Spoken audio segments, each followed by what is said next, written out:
To the news overseas, world leaders tonight sending messages, and Vladimir Putin one of the first to weigh in. Here's ABC's chief foreign correspondent, Terry Moran. Today in Moscow, Vladimir Putin hailing the results and looking forward to a cozier relationship with a Trump presidency. I want to congratulate the American nation, Putin said, and Mr. Donald Trump with this victory.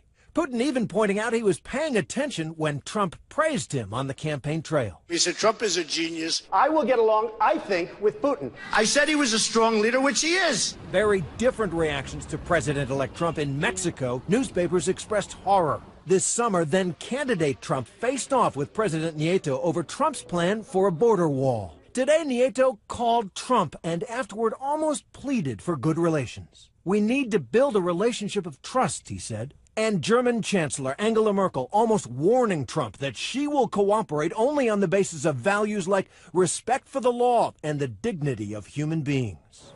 Terry Moran back down in Times Square where we were there just a few hours ago, still covering this election. Terry, Donald Trump has some plans for his first 100 days that are a pretty dramatic departure from the current administration.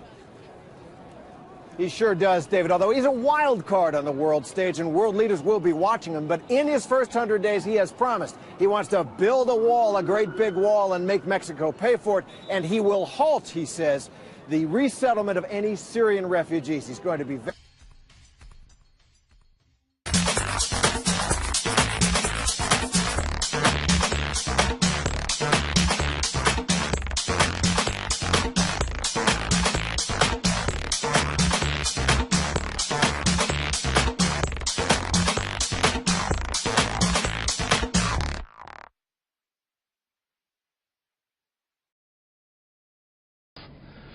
Vladimir Putin bear-hugged you, practically endorsed you, said you're an outstanding man, unquestionably talented, and welcoming your call for tighter and deeper relations with Russia. Could Putin's praise signal to voters that you are not taking a tough enough approach toward Russia? It could, and, you know, the smart people would say that's a great thing. What do we need problems for? Obama and Putin don't get along. What do we need problems for, Howie? I mean, yeah, it was very nice. He said great things. He even called me brilliant. Isn't that nice? You said that was an honor, but Donald. Of course it's an honor. Russia Look, I think it's an honor. I'm not talking about, hey, I compliment people sometimes, and maybe sometimes you don't mean it, but I think he meant it. And I'll tell you what. What's the purpose of it? Why is he doing it? I do feel that Russia, instead of being this group that we don't talk to, that we're always... I think they can be used for the good. We want to knock out ISIS. They want to knock out ISIS just as much as us. I mean, they're knocking out airplanes that are Russian-owned airplanes. Russia has troops in Ukraine.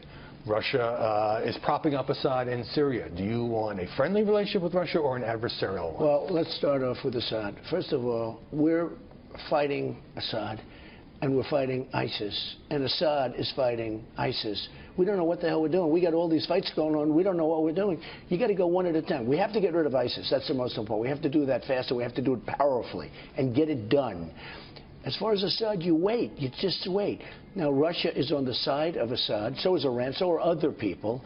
And I just think that the first thing we have to do is we have to knock the hell out of ISIS. So important. We can worry about Assad. Assad's a bad guy. But you know what?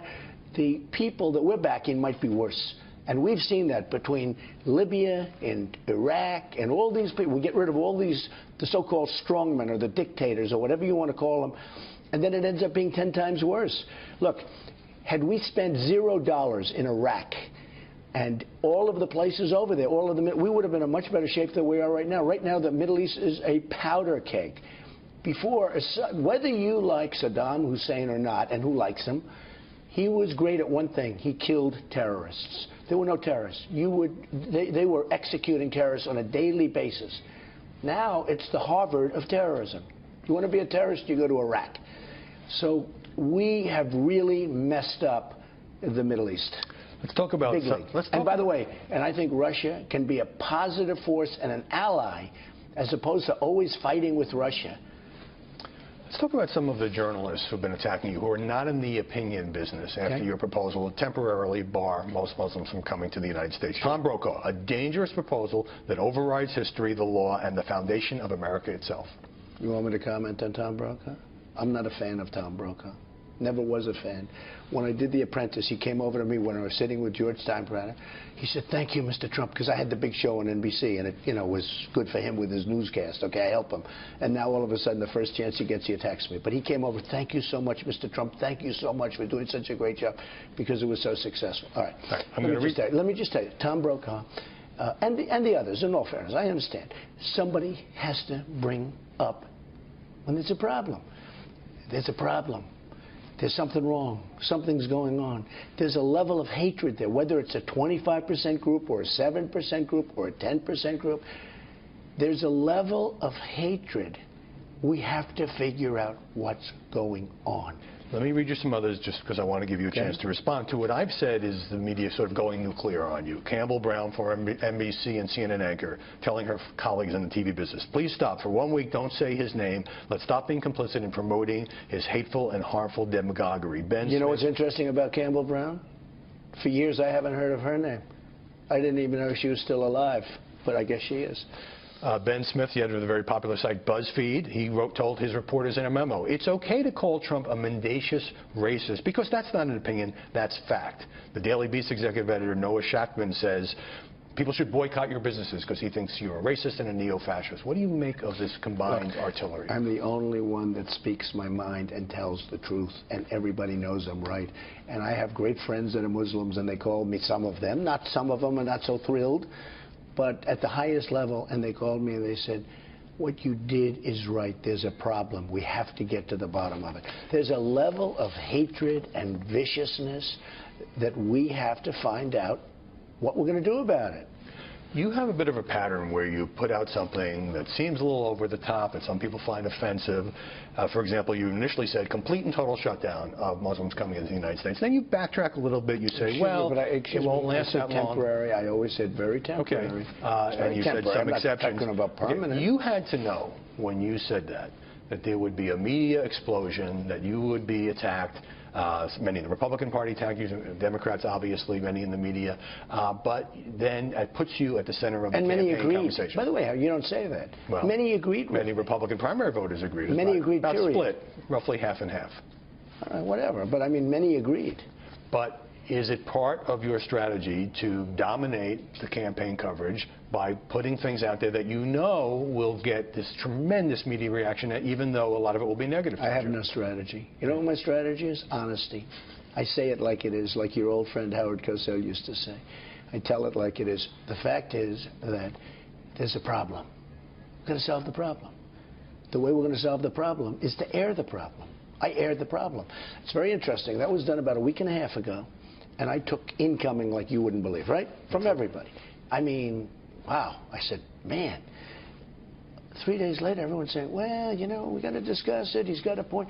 All over the world, I'm talking about. I'm not just talking about here. They're talking about it all over the world.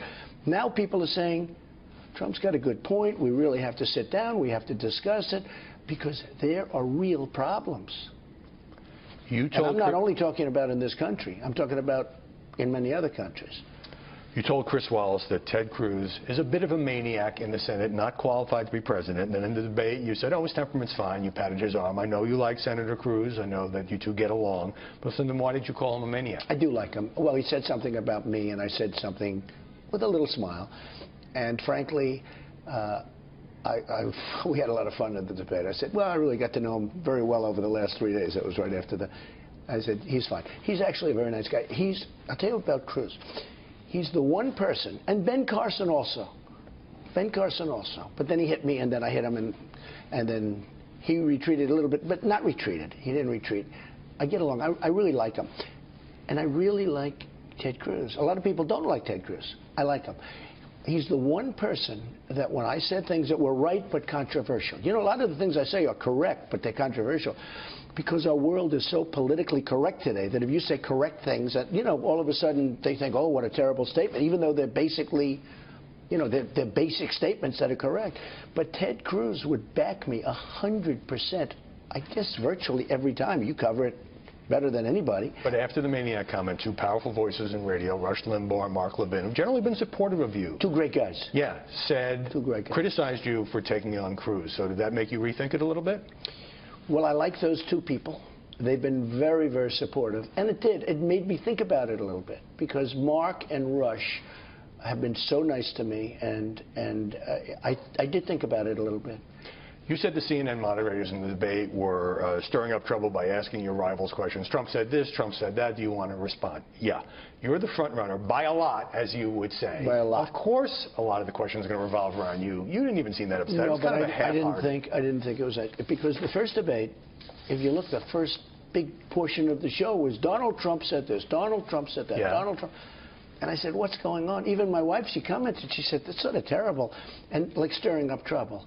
And then here's poor Jeb. He's getting killed in the polls. He's a very ineffective candidate. And they ask him a question. Donald Trump said, I mean, the poor guy, he's standing there, and then he went, you know, he gave a soundbite. He said you can't insult your way to the presidency. And then I killed him after that. And, you know, it was so easy. But here's the thing. They shouldn't have done that to him. It was actually unfair to him. But they give him a Trump thing so that he can go. And I thought it was unfair to him. And to be honest with you, I thought it was inappropriate.